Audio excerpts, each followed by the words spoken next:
Manajemen kualitas air pada dasarnya adalah pengelolaan parameter kualitas air harian agar selalu berada dalam kisaran optimal yang dibutuhkan dalam budidaya ikan dan udang.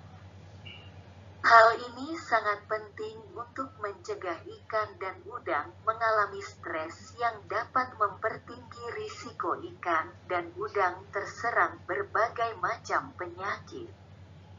Parameter kualitas air yang harus dikelola dengan baik.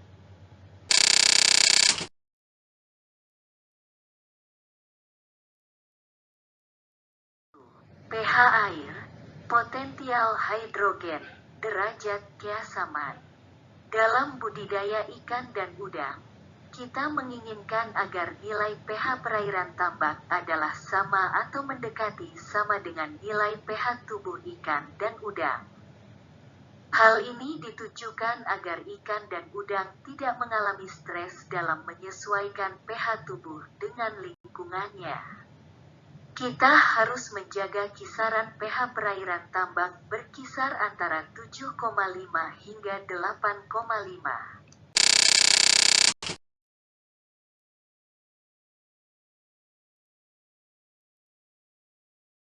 Hal-hal yang perlu diketahui tentang pengaruh pH pada ikan.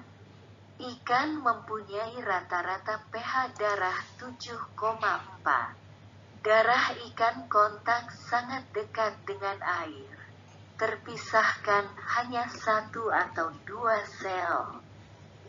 Lewat melalui pembuluh darah insang dan kulit, pH yang sangat rendah pada ikan menyebabkan stres, kulit mensekresi lendir dan berakibat angka kehidupannya rendah. pH yang agak rendah, pH 5-6, dapat meningkatkan toksisitas H2S. pH yang tinggi dapat meningkatkan efek kadar amonia yang secara tidak langsung membahayakan kehidupan ikan. Faktor-faktor yang mempengaruhi pH air adalah proses fotosintesis fitoplankton dan respirasi hewan akuatik.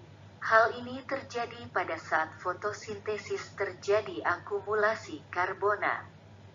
Selanjutnya ion karbonat tersebut terhidrolisis sehingga pH cenderung naik pada siang hari, dan pada malam hari atau cuaca mendung. Hasil dari respirasi CO2 bereaksi dengan ion karbonat dan molekul air sehingga terbentuk ion bikarbonat dan akhirnya berdisosiasi, melepas ion H sehingga menyebabkan penurunan pH air. Apalagi kalau terjadi hujan di mana air hujan sendiri cenderung asam, maka makin menurunkan pH air. Jadi pH air itu pasti selalu dinamis. Yang penting adalah menjaga range-nya tidak terlalu besar. Dengan cara meningkatkan kemampuan buffer air.